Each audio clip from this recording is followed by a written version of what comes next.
Greetings, ladies and gentlemen, and welcome to Interesting Ideas. My name is Stan Houston, and we're talking about Missing Monday. That's right, Missing Mondays. And we missed Monday yesterday, and that caused me to think about maybe that might be a good idea from time to time. Because you see, when you miss something, perhaps you then will go out and find something. If you've lost something, perhaps you'll need to go out and find something. Sometimes you need to know what truly is missing in life. And today we are at the White Stallion Ranch. That's the White Stallion Ranch, a historic guest ranch in Tucson, Arizona. And you're invited for a week of conversations about ranching, cowboys, and what the good life on the range, perhaps even on the horseback, might do for you. So a lot of interesting ideas, and the program begins right now.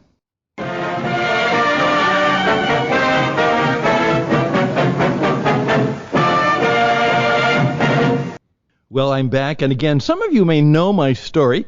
I'm originally from Minnesota, and we returned to Minnesota after a 10-year adventure living in the Southern Caribbean and in Europe, being involved in international radio.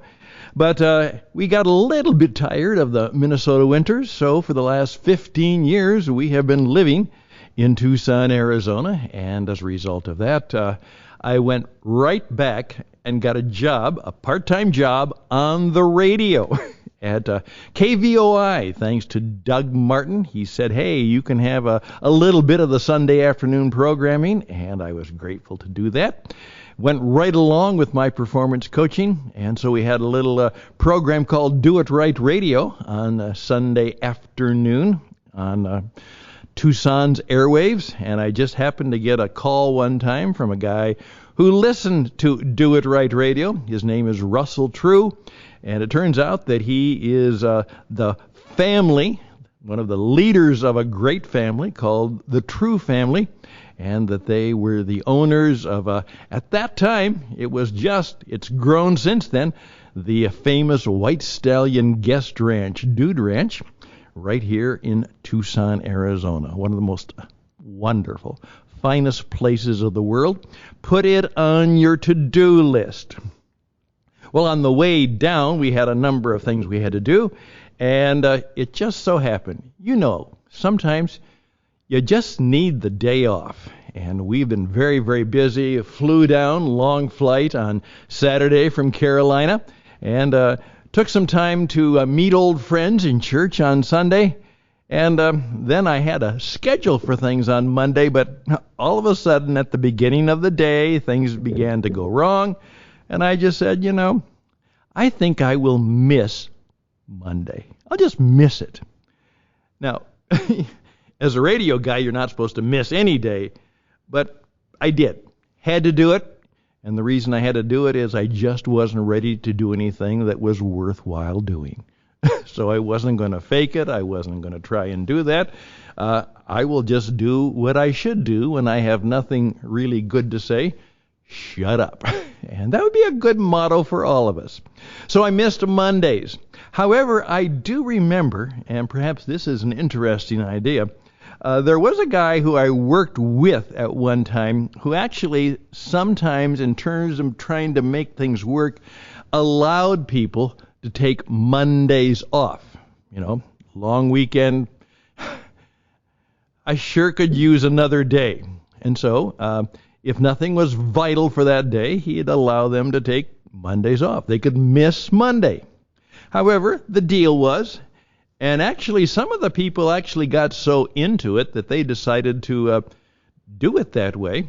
He said, okay, make it up at least on Saturday morning, which would be a good time, maybe to get things done. Maybe there's less people in the office or in the shop and you can get more work done. And perhaps take a couple of evenings and work it late, again, while the office is not in session, and make it up. And he said, and if you do a good job, I'll even give you 2 hours off. And so he got into the habit of allowing his staff, again, if obviously there was a vital thing that had to be done that day, But if possible, he sometimes allowed what he called missing Mondays. And that flexibility actually got him a lot of good cooperation from his staff. So I just passed that on to you. So that's missing Mondays. But this is Tuesday, and we're back. And I'm actually putting this together. You might hear it's still a warm day here in Tucson, and the air conditioning just kicked on in what is called the Longhorn Room right here at White Stallion Ranch in Tucson, Arizona. And we'll talk to you more about that. As I say, this is one of those places that should be on your to-do list, your bucket list. Have, for you and your family, a guest ranch experience, and we'll talk more about that as we go through the week. But what I want to do today is simply say a little bit more about what we are all about. Now, part of the reason I also like the idea of missing is when we went back to church, the church that we kind of helped establish in our senior living community, the pastor, who was a former Navy chaplain and literally on board on the boat Navy chaplain when he didn't serve, and he was actually a chaplain at the U.S. Naval Academy. A Texas guy, has a little cowboy in him, as he says. I still wear my Nocona boots. And he read through the 2 and alluded to the 3 stories that you find about people who lost things, who were missing something. Now, here they were. First of all, it was the story of a cattle, only a sheep. And they didn't have cattle as far as we know, but sheep. He had 100 sheep, and all of a sudden, one was missing, like he said, 96, 97, 98, 99. Where's 100? And he left the other sheep, which was kind of a dangerous thing to do, and went looking until he found the lost sheep. And he was thrilled, that he had found the lost sheep. And the second story is about a woman who had 10 coins, obviously rather valuable coins, and all of a sudden, one of them is missing. And you all have had that experience, something that is, and she tears the house apart to try and find the coin. You know that, some keys that you couldn't find, you lost, or something else. And finally, she finds the lost coin. Now, and she throws a party. Celebrates the fact that what was missing in her life was found. And she's so happy about that. Then, of course, he alluded to the next week's story, which is, of course, one of my favorite stories in the whole deal. You lost an animal. You lost some money. He lost his son. And this is the story of the prodigal son. And as many people have said, it's not really about the prodigal son. It's about the good father. The father is the hero in this deal. And many of you know that story. There is a rich man, and he has 2 boys, and one of them decides, hey, I don't like this farm life here on the ranch. I want to go to the big city, and I want to have a good time. So he tells his father to divide up his estate and give it to him right now, and he's off. And, of course, all hell breaks loose for him. There's drought. Everything goes wrong. People take his money. And all of a sudden, he's destitute. He literally is homeless, And terrible thing for a good Jewish boy. He literally is taking care of pigs and eating with the pigs. And he comes to his senses and says, At least the slaves, the hired hands in my father's ranch, they had a place to stay, and they had plenty to eat. He said, I'll go back, and what I will do is I'll say, I've been a bad boy, and I'm sorry, but you don't have to take me back, but just put me on the payroll, put me in the bunkhouse, and let me help take care of the farm, take care of the ranch. And so he makes his way back, and of course, the story that is so meaningful to me.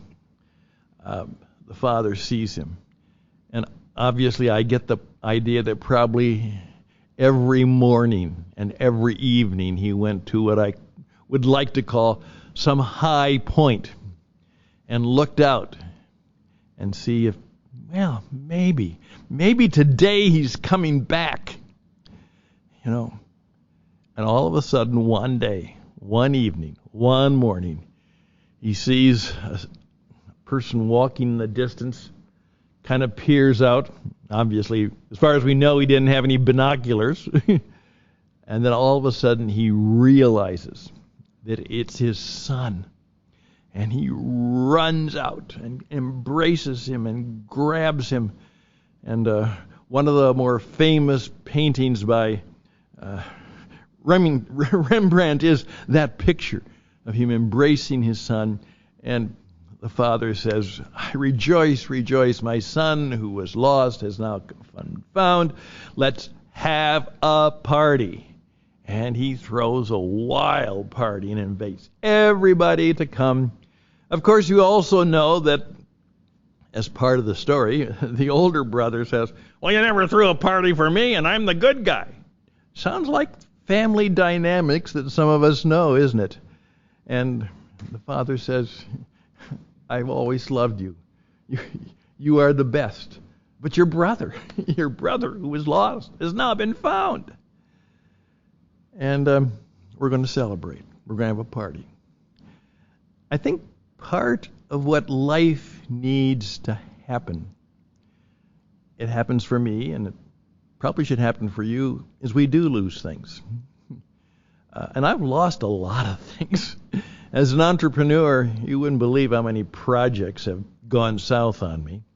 And there have been friendships. People have said, I'll be with you. And they left me. And there have been a number of lost things. Am I unusual? Of course not. Everybody who is listening to this program has lost things. Things have gone missing. And I oftentimes point out with one of the questions I ask, hey, what's missing in your life? What have you lost that you'd like to get back?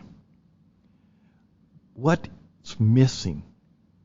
And perhaps one of the projects we need to have in terms of our life and our business is to do exactly what the people in the story did. They went out looking very intentionally with high intensity to find what was lost and what was missing. At any stage in life, you should be asking yourself what's important. And when you do that, you find out a lot of things that you thought were important. Just as when Karen and I made the move, a lot of things we thought we just needed and had to have, but we didn't have room, so we gave them away, gave lots of stuff away, and found out we didn't miss them. We didn't need them. We're fine. In fact, you know what? We're kind of better off. Life is a little simpler right now because we lost it, but that was okay. But to know what are the important things so that if you lost it or if you're missing it, that part of your life strategy is to do what you should do to perhaps find what is missing and fix it, or to find what is lost. That's right. Find what is lost and find it. Found it. And then, of course, celebrate it. Thank you for your time on this Tuesday. My name is Stan Houston. These are some interesting ideas. We'll be right back.